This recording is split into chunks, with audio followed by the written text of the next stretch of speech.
Welcome to the Abridged Presidential Histories with Kenny Ryan, episode 35B, an interview on Joe Kennedy with David Nasaw.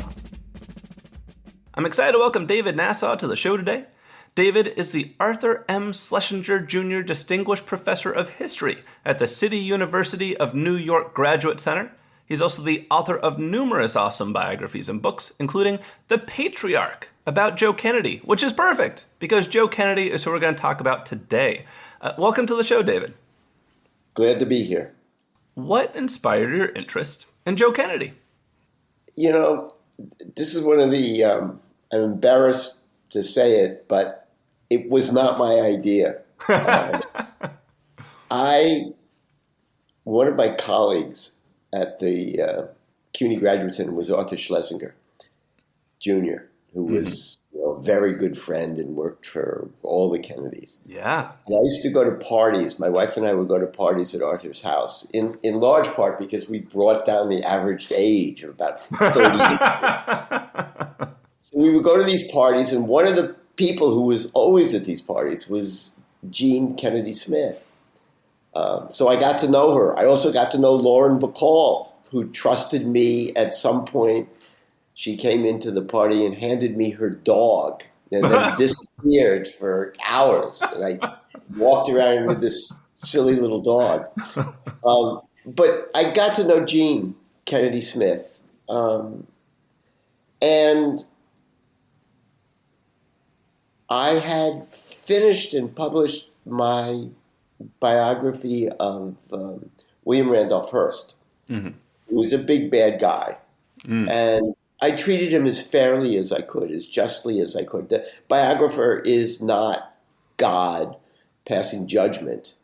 The biographer is a historian who tells a story, warts and all. We don't pick out villains and heroes. And for some reason, the Kennedy family had decided that they wanted a biography of their father. Interesting. And Jean Kennedy Smith took me aside after the party and said, in the ways that Kennedy family members say, they don't ask questions, they make declarations. The declaration was, the family wants you to write a biography of our father. And I said, well, I'm busy now. I'm sorry, I'm working on something else. And Jean said, well, when will that be finished? I said, I don't know, maybe 6 months. 6 months to the day, we got a phone call from Ted Kennedy. And at first my wife thought it was a Kennedy impersonator. But it was the senator. Yeah. And he said, when can you come to Washington to talk about the biography? He said, Monday's always a good day. He said, I bring my dog because it's the Senate's not in session, come, we'll have lunch. So I went to see him in his office with his dog. Forget some kind of a non-allergic dog. Okay. Very hypoallergenic, Yeah. We had lunch. His family and his staff were trying to keep his weight down, so he had the saddest looking tuna fish sandwich I've ever seen on one piece of bread. And I got 2 pieces of bread and potato chips. And we talked and talked and talked and talked. We must have been there for 3 or 4 hours. And I said over and over again, you don't want me to write this book. I said, I'm a historian. What matters most to me is my reputation among my peers for truth-telling. I'm not going to leave out anything I find. And the senator said, that's okay. We all know that my father had affairs. We know this, we know that. He said, and whatever you write is going to be better than the stories that are already out there. So I said, okay. I said, but here are my conditions. One, nobody in the family, none of your lawyers or consultants will read the book until it appears in print. Mm. And I want complete access to everything. Yeah. I want access to family members, to individuals who work with your father, to friends, and to all the collected papers, which were then under lock and key at the Kennedy Library. And Ted said, fine. He said, my sister, who's in New York, where the family lawyers are, will be in touch and we'll write up an agreement. It took a year. It took a year before I got that agreement. Wow. My agent and I hired lawyers to deal with their lawyers. We sent drafts back and forth. I was convinced this was never going to happen. And then I got a letter from the senator who said, I had expected that there would be an agreement. I would sign it. The family would sign it. Instead, again, I got a declaration from the senator who said, on behalf of the family, we want you to write the book. And, and then they met all my conditions. I love how the story behind the book is as fascinating as Joe Kennedy himself is to me. When I started reading about Joe Kennedy in the biographies and histories, this is a guy. He became a millionaire and then fathered a political dynasty. And it all at like a young age struck his riches. How was he able to do that? In your research, in your talking to his family, what did you find was kind of the secret sauce that made Joe Kennedy's success possible? He had, I've written 3 biographies of big guys, Andrew Carnegie, Hearst, and Kennedy. What they all had was this extraordinary confidence in their own abilities. That confidence was fueled by early successes. Mm-hmm. That confidence was fueled, I guess, by parents who loved and supported them, especially mothers. Mm-hmm. Kennedy never doubted himself. And he took chances. He knew what he wanted. He wanted to make enough money so that his children would never have to make money. He wanted to make enough money so his children could go into public service. The men into politics, the boys into politics, the women into some other form of public service, and no one would ever have to worry about money. He was a firm believer in capitalism, in free enterprise. He followed the money or the trail of money and succeeded. Let me give you one example. He was, in Boston, and he figured out long before anybody else. One of his early jobs was at an investment company, and the people with money who were investing in entertainment or media believed that the flickers, moving pictures, were for poor people. And poor people didn't have enough money to make this a thriving business. Kennedy saw immediately, because Kennedy was an insider and an outsider at the same time. He was an Irish Catholic from East Boston. Not an aristocrat. He did not grow up a poor boy. Right. But he was not part of the Brahmin Boston establishment. He saw immediately that this was a business that was going to take off. He made his first movie, or tried to make his first movie, with Babe Ruth, who was then playing in Boston. Right. And he thought, how can I lose? He put a lot of money into it. Ruth eventually just said, "No, I'm got no interest in this." But Kennedy kept at it, kept at it. Um, he made his money a new-fashioned way. He realized very early that this was the age, the teens and the 20s were the age of the stock market and of Wall Street. Mm-hmm. And when he went out to Hollywood as a producer and as a motion picture executive, and he worked for any number of big companies in the back office as the president, as the CEO, including Paramount. He told them, I don't want a big salary. I want an expense account, and I want stock options. Mm-hmm. And he used those stock options. Yeah. He used those stock options to make tons of money. He knew how to manipulate the market. He knew when to buy. He knew when to sell. He knew when to go short. He knew when to go long. Yeah. He knew how to play the market. And when he left Hollywood, he was only there for, not very long. Yeah. When he left Hollywood, he had accumulated millions of dollars. He was a millionaire. He was a millionaire before he was 30. It's wild.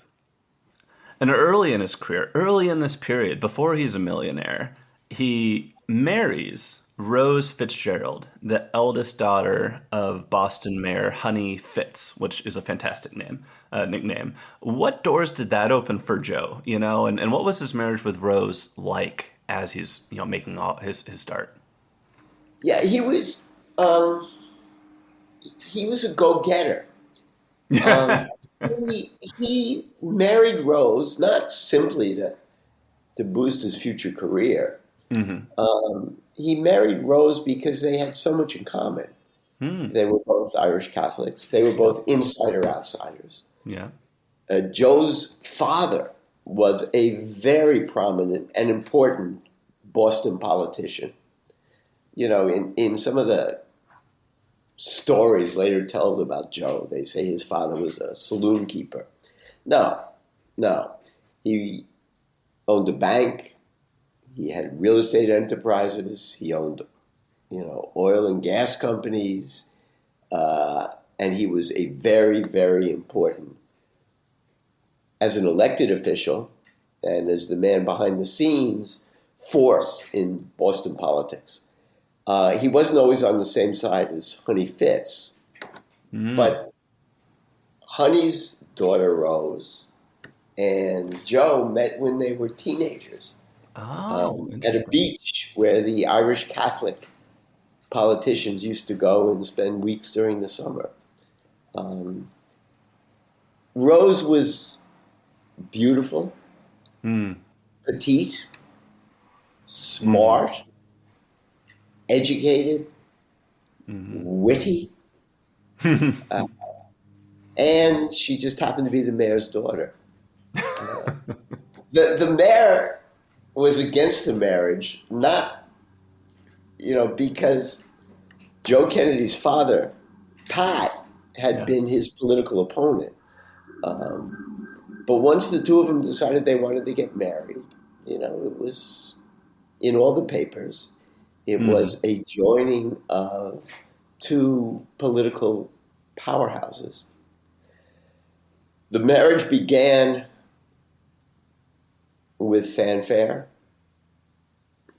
The first son born, Joseph P. Kennedy, was proclaimed by his grandfather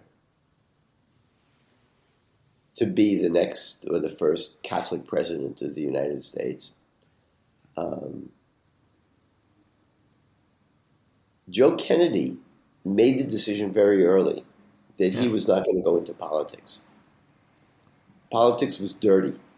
Interesting. Politics was nasty.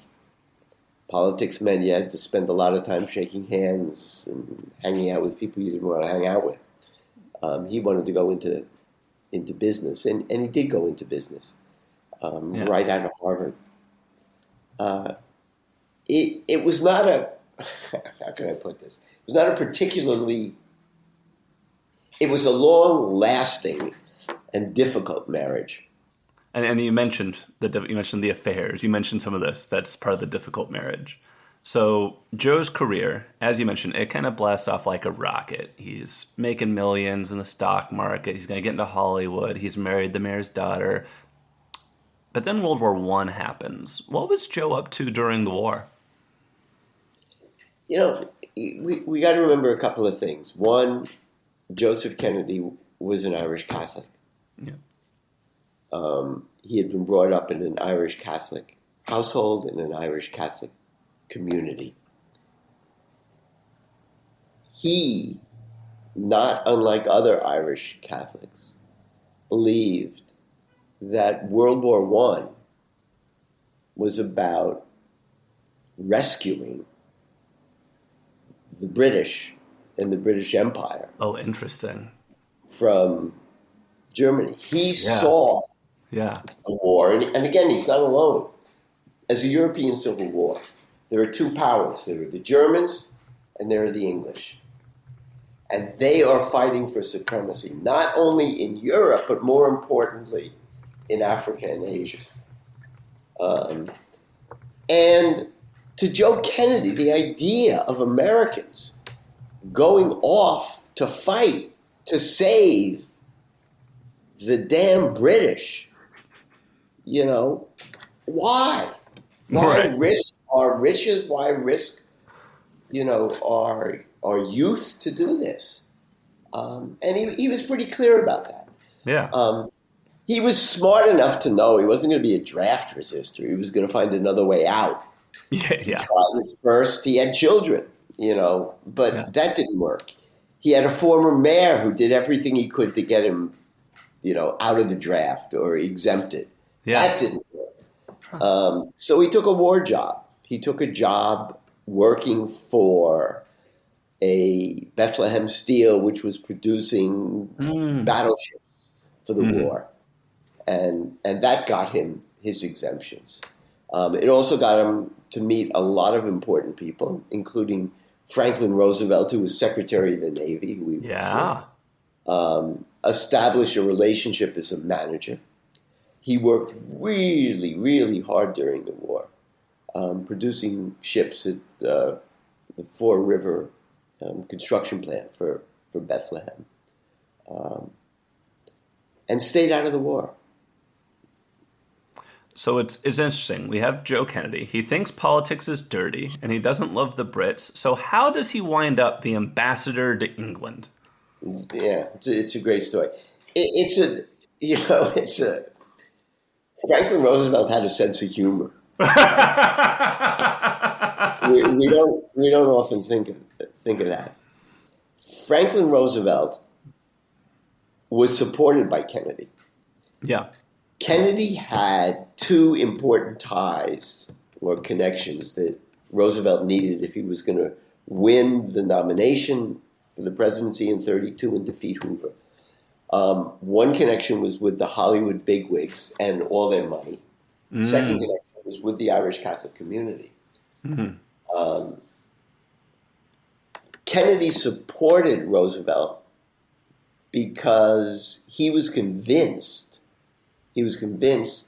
that Roosevelt would find a way out of the Depression, and that Hoover was absolutely clueless. Yeah. So Kennedy supports Roosevelt and then expects when the war is over, he's going to get a big job. He doesn't in the beginning. Right. He goes home and he fumes. He had put Roosevelt in touch with Hearst, and Hearst had supported Roosevelt. And Hearst and Kennedy sent letters back and forth. What the hell is going on? Roosevelt doesn't invite Hearst to the White House, and he doesn't give Kennedy a job. Doesn't this guy know how patronage works? Come on. Yeah, right. Until 1934. Yeah. As one of the New Deal initiatives, Roosevelt decides he's going to set up something called the SEC, the Securities and Exchange Commission. The only way that he's going to get the nation out of the depression is if Americans start investing in stocks and bonds again.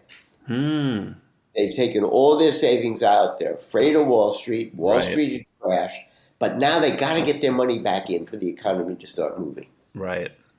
So he, again, almost as a joke, he invites Kennedy, the ultimate stock swindler, to be the head of the SEC.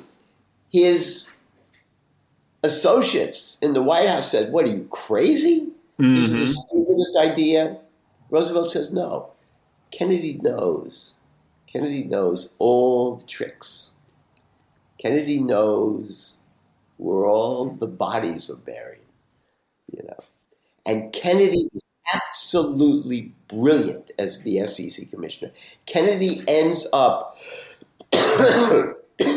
protecting Wall Street, saving Wall Street, and in the process, he outlaws all the tricks of the trade that had enabled him to make his millions of dollars.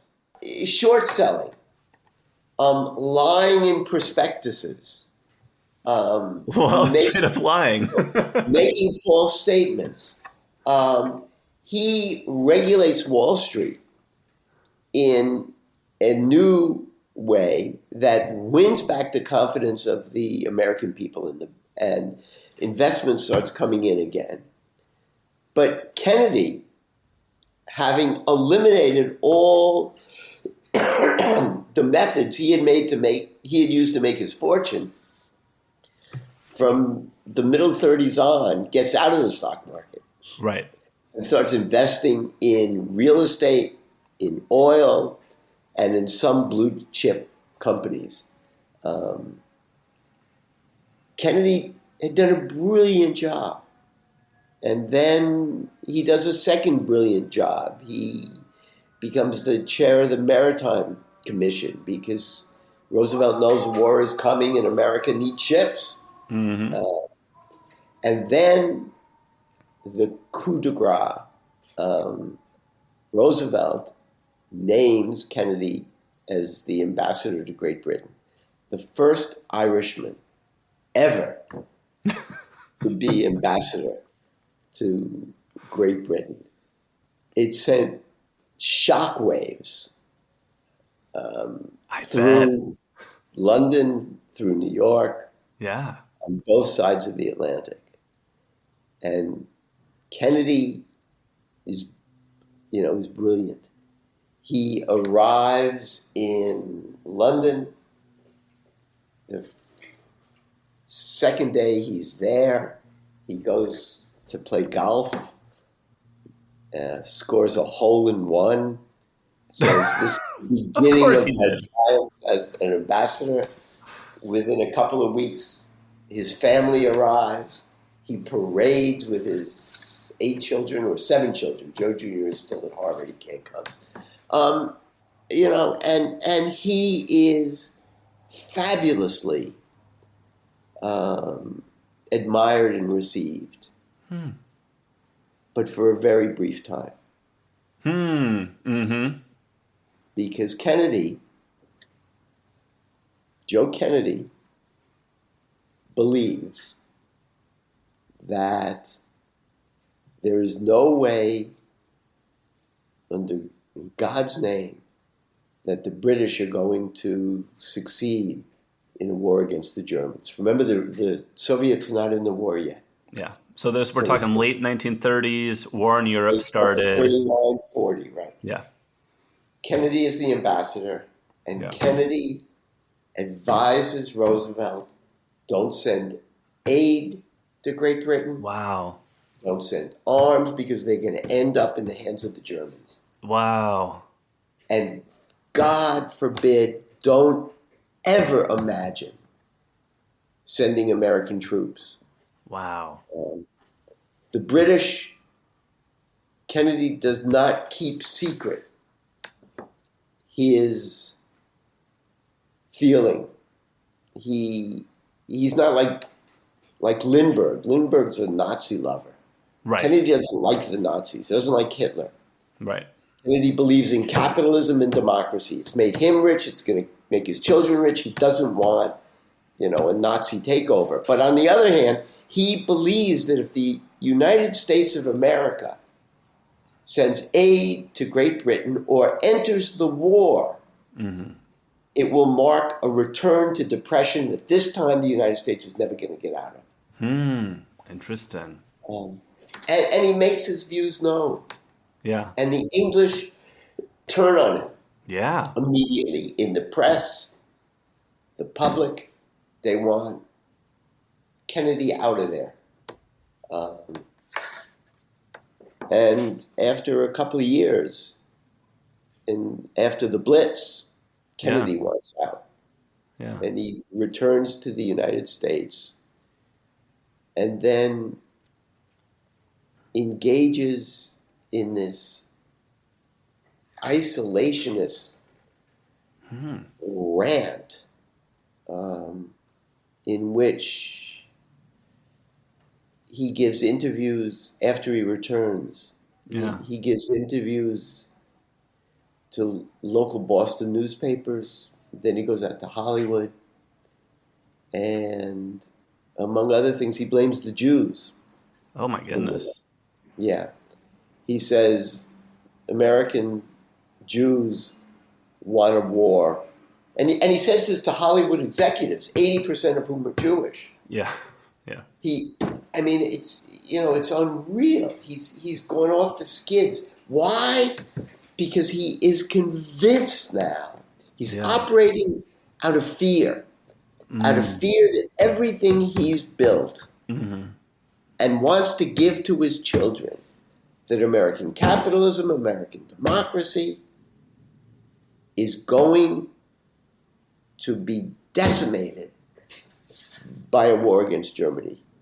There are so many interesting ironies there. One, that he's wrong, that America will win the war, that'll be good for the economy, but also that he will lose his oldest son in that war. And in a sense, he will lose so much of what he thought the future was. So it's a fascinating dark place he went to. You're absolutely right. He returns when Pearl Harbor comes, like every other American, he supports the war. How can he not support the war? After we're attacked, yeah. Yeah. And again, Hitler does Roosevelt and Kennedy a great favor by declaring war. We don't declare war on Germany. Right. Germany declares war on us. Yeah. Okay. And now Joe Kennedy is in this terrible position where his boys want to go fight. And he knows that, if they ever want political careers, they have to go. Joe Kennedy enters an elite Air Force unit. He learns how to fly. Joe Jr., yeah. Joe Jr., I'm sorry. Jack wants to enter the Navy, but Jack's physical condition, his back is so bad, the rest of him that he's turned down in his physical. And Joe intervenes. Right. Uses his influence to get him into the Navy. And Bobby Kennedy at the time was a kid, but as soon as he turns old enough, he wants to enlist. And at some point, Joe Kennedy writes a note. He says, I hope this war is over soon. He says, before Teddy decides he wants to go into the Army. Teddy's, 9-year-old at the time. And the war, you're so right to point out these ironies. Kennedy loses near everything during the war. He loses his oldest son, who he has anointed as, the carrier of the torch, the next, or the first Irish Catholic president. He loses his daughter. who Mm-hmm. marries a Protestant and stays in England and then is killed in a plane crash. Yeah. His son Jack comes back totally ruined. Mm. I mean, with malaria, emaciated, with chronic colitis, with back problems. Um, nobody believes Jack. Nobody believed Jack was going to live long enough, to run for office, nonetheless be Wow. president. Yeah. Um, and Joe Kennedy's life in public is finished now because no one is going to forget what he said about the war. No one is going to forget his isolationism. No one is going to forget that in Hollywood he told Jewish Mm. producers, don't say anything bad about Hitler, because Wow. if a war is fought Yeah. to protect the Jews of Germany, the Jews of America are going to be blamed. Mm. I mean, what arrogant nonsense. Mm-hmm. It later comes out that Joe Kennedy had tried to meet with Hitler. Oh my God. I did negotiate a peace agreement. Yeah, I write about it in the biography. He never told the White House. He never told the British, but he arranged. He had several meetings with high officials in Hitler's regime, and tried to set up a meeting and negotiate a peace treaty. Hitler would let up on the Jews, and the Americans would supply Hitler with the currency he needed and the oil he needed. A fool's errand, if ever there were one. I'm curious. One of the things that fascinates me about Joe is he seems to have all the things that you would need to run for president yourself if you wanted to. Is this experience during the war, this burning of credibility, is that the reason that it's his sons and not him? Or why is it? Why is it that he wants his son to be the first Irish Catholic American president and not himself? He's got too much baggage, and he knows it. Mm. He's got mistresses. His sons do too. Yeah, well, he's worried that. No, you're right. His sons are much more discreet than. That's fair. That's fair. And his sons didn't, have long-term relationships with movie stars as he did. But more than that, Yeah. he knows that it's not time yet for an Irish Catholic president. Oh, He interesting. understands that.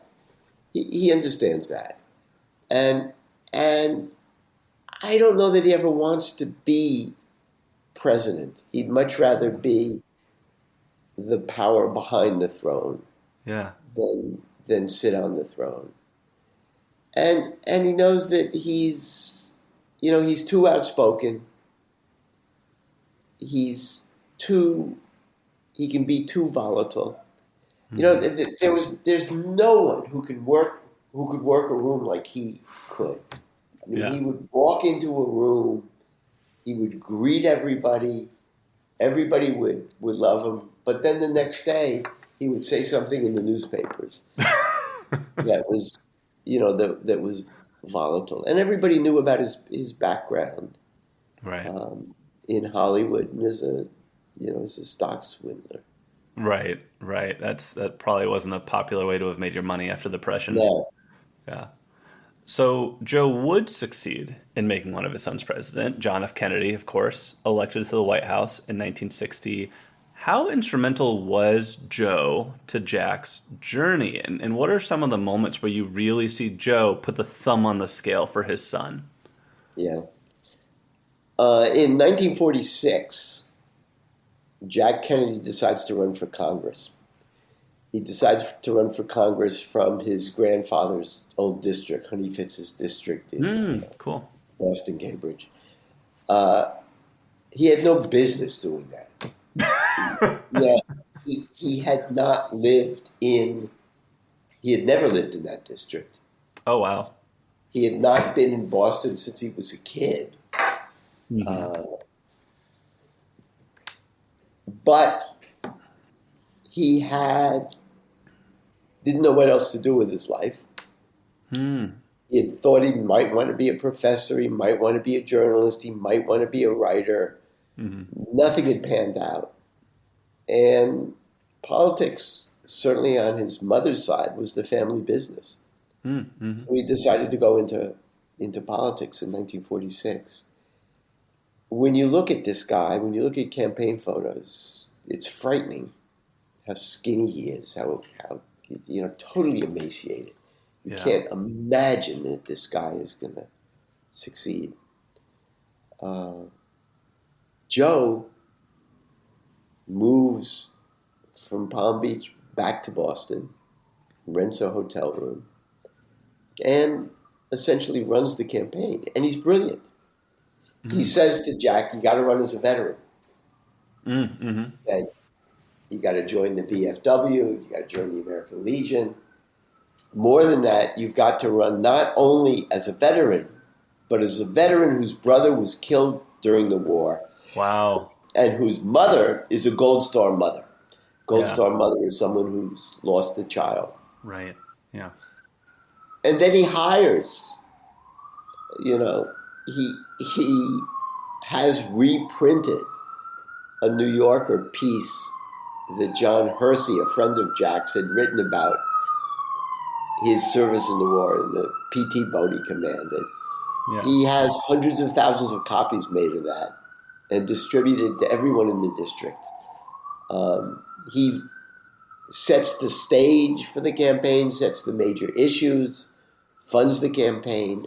But, and this is a very, very, very important but,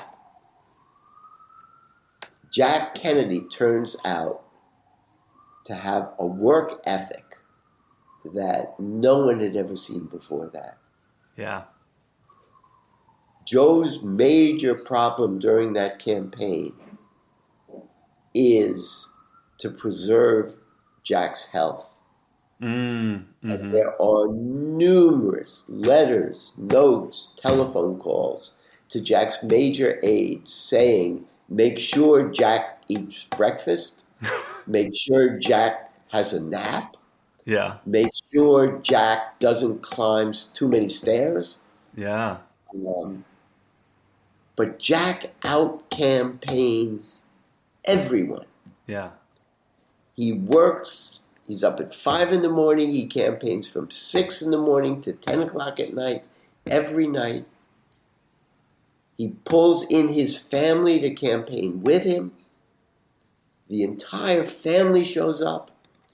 The campaign is successful in 46. In 48, Jack is reelected. He's not a very good congressman because he doesn't much care. He's set his sights higher. Yeah. And a couple of things happen. Joe supports him when he's ready to run for the Senate. When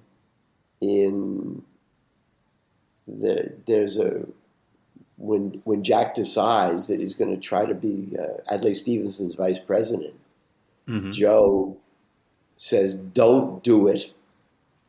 Don't do it because Stevenson's going to lose and they're going to blame it on the Irish Catholic kid. But when Jack decides to go ahead and try to get the nomination, Joe supports him. Joe supports him. Joe's with him all the way. Yeah. By 1960, in 1959, 1960, Joe convenes a family meeting at Hyannisport.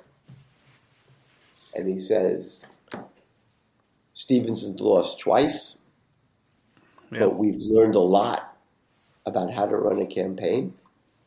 I don't even know if it's 59, it may be 58. Mhm. And he said, I want everybody to know that Jack is going to run for the presidency, and I will support him every way. I'll give him everything I've got. And Bobby makes a joke. And Bobby says, well, what about the rest of us? We'll need money too. And, everybody laughs. And Joe funds that campaign. Now, what's important to know, though, okay, and we can't forget it, is that by 1960, Jack and Bobby knew more about politics than Joe. Mm. And Joe was smart enough. So in 1946, Joe ran the campaign. Yeah. By 1960, Joe knows that he's toxic. There is never, Yes. if you take a look at all the campaign photos, there is never a photograph. There may be one of Joe, of father and son standing together. Right. Okay. Yeah. Joe hides out in Florida. He talks on the phone every day with one boy or the other. Yeah. But he stays out of the limelight. Now, Joe has been, accused of manipulating the vote in Texas and in Illinois. Mm-hmm.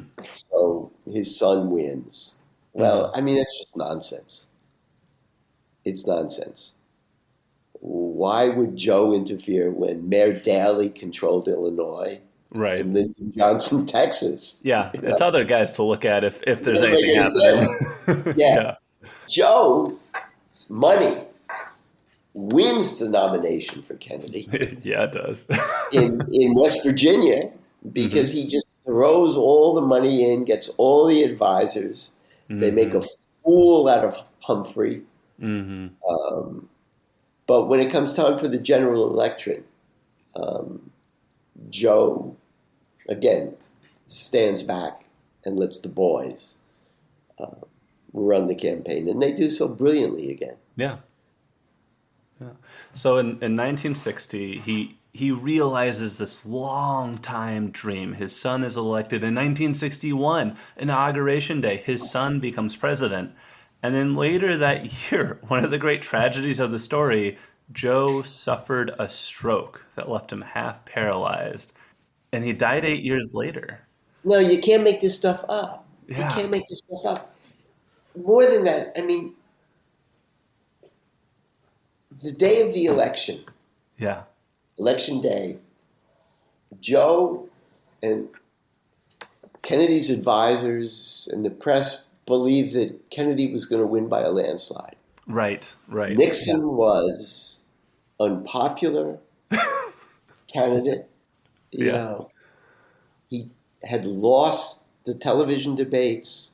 Yep. The public was ready, having had 8 years of Republicans, to elect a Democrat. Kennedy had been a brilliant campaigner. And the consensus was he was going to run away with the election. He didn't. He didn't. It's a squeaker. Bobby and Jack and Joe stayed up, waiting for the election to turn. And it didn't. Bobby stayed up, Jack went to sleep, Joe went to sleep. They didn't know that they had won the election until at dawn, Secret Servicemen began to appear around and circle Jack's house. Wow. They put a perimeter around the house. And at that point, they knew that Jack had won the election. Wow. Nixon, son of a bitch, refused to concede. And Joe wants to celebrate this election, as does Jack, but they can't do it until Nixon concedes. Nixon finally, late in the morning and the early afternoon, sends out a press representative. Nixon doesn't have the guts to do it himself and congratulate Kennedy, and says, we concede. The family goes to the local I don't know what hall or American Legion Hall in Hyannis to hold the first press conference and to greet the public, Kennedy as president-elect. And as they all get ready and get in the limousines to go, Joe holds back. He says, I don't want to go. And the family corrals him. And Jackie grabs him and takes him to the limousine. And a couple of the reporters note that up on the dais on the stage, where the whole family is sitting, Jack looks, tired but ebullient. So does the rest of the family, except for Joe. Joe looks devastated and tired, as if his son is lost. And later that day, Joe makes it clear that he's furious. He's furious. And he's furious because he sees the results, and he sees that the Catholic Church hierarchy,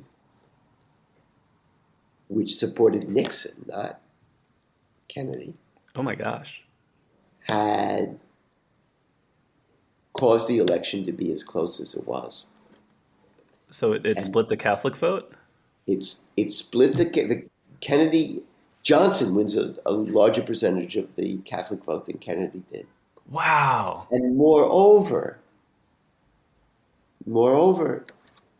Joe realizes that although his son is going to be the first Catholic president, the prejudice against a Catholic is such in the United States of America that it could have been overcome by an overwhelming Catholic vote, but it was not. And Jack Kennedy says, ironically, he says, if it wasn't for the Jewish vote, my son never would have been elected president. That's an irony. And Joe remains angry with the church, with Cardinal Spellman in particular, for the rest of his life. A year, his son is inaugurated. Joe doesn't come to the White House because he doesn't want anyone to think, because his son is, in addition to everything else, awfully young. Yeah. So Joe doesn't want anybody to think that, he's the real president. Jackie convinces him to come for one of the kids' birthday parties, but otherwise he stays away. Goes to France for lengthy periods and stays in Florida. And then suffers a massive, massive stroke. And in this turn of events that, if I were writing fiction, no one would believe it. Right. One of the consequences of the stroke is that the most garrulous, articulate, charming speaker the world had ever known loses the ability to communicate entirely. He can't speak, he can't write. Nobody knows what he can hear, what he can absorb. The one word he can speak is no. No. And when the family learns to interpret what he means, if they put a blanket on him, or if they say, do you want the television on? Yeah. And he wants it on, he'll say no, which means yes. Whoa. Because it's the only word he can get out. Wow. If he wants the television turned off, or he wants something that they put a blanket on him and he doesn't want the blanket, he will bellow, no! Oh my gosh. Yeah.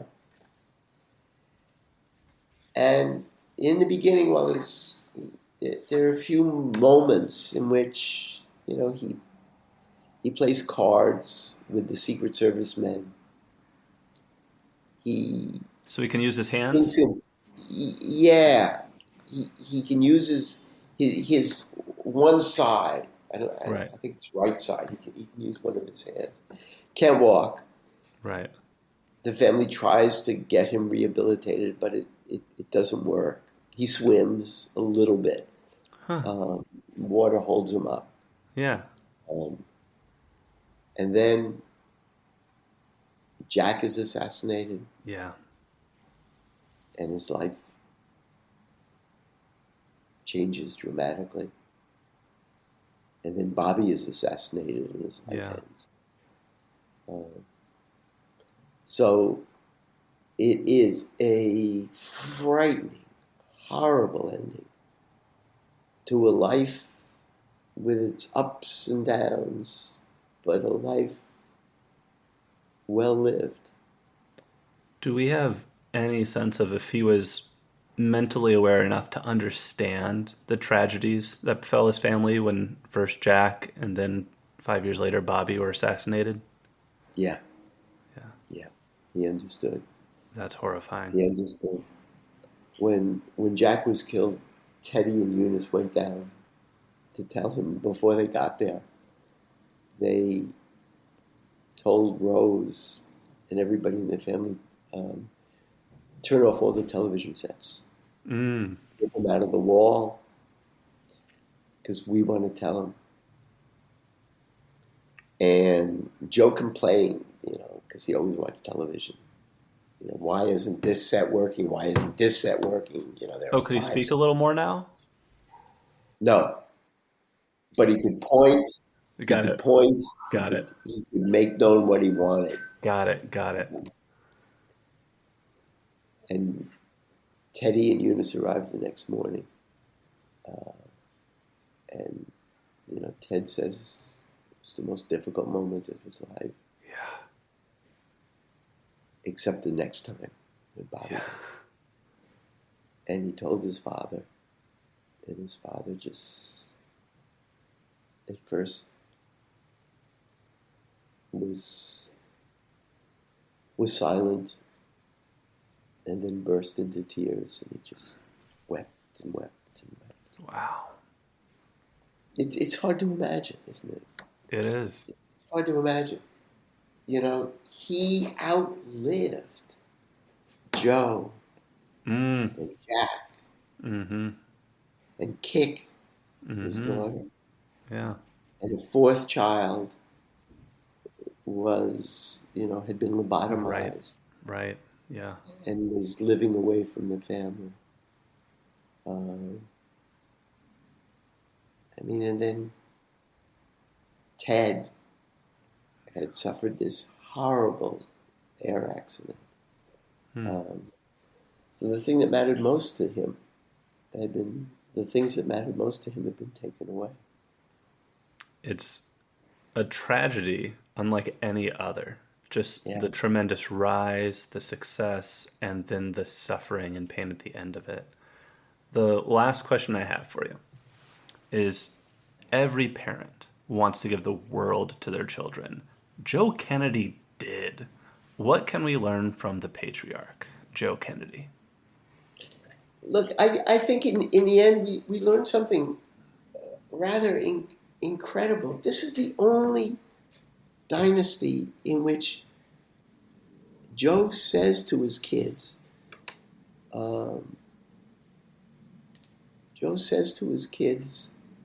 look, I want you to serve the public good.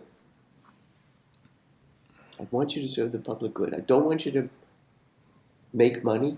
Mm-hmm.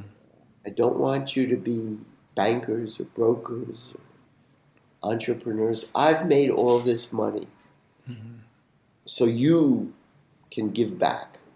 And that's remarkable. It is. You look at the Kennedy family down to the current generation. And that ethos of public service that Joe bequeathed has gone from generation to generation to generation. And there's something to learn from that and to admire and celebrate. Thank you so much. If you've enjoyed this interview with David and want to learn more about Joe Kennedy, please pick up his book, The Patriarch, from a bookstore near you. He also has a new book. His latest book is The Last Million, Europe's displaced persons from World War to Cold War. Thank you so much for your time, David. My pleasure.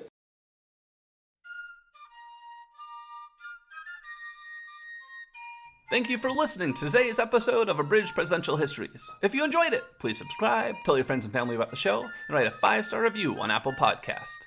If you'd like to support the show, you can up on Patreon or go directly to www.patreon.com/abridgedpresidentialhistories. This helps me buy books and pay to host the show, and thank you so much to everyone who's contributed so far. The music in today's podcast is a public domain recording of the United States Army Old Guard Fife and Drum Corps. In our next episode, John F. Kennedy once joked to an aide, "The worse I do, the more popular I get." To this day, he has the highest average approval rating of all American presidents since polls began in the age of FDR. How did he do it? We'll talk to our old friend Harold Holzer, author of The Presidents vs. the Press, the endless battle between the White House and the media, from the founding fathers to fake news, about how Kennedy charmed the press and the nation. That's coming up next time on Abridged Presidential Histories.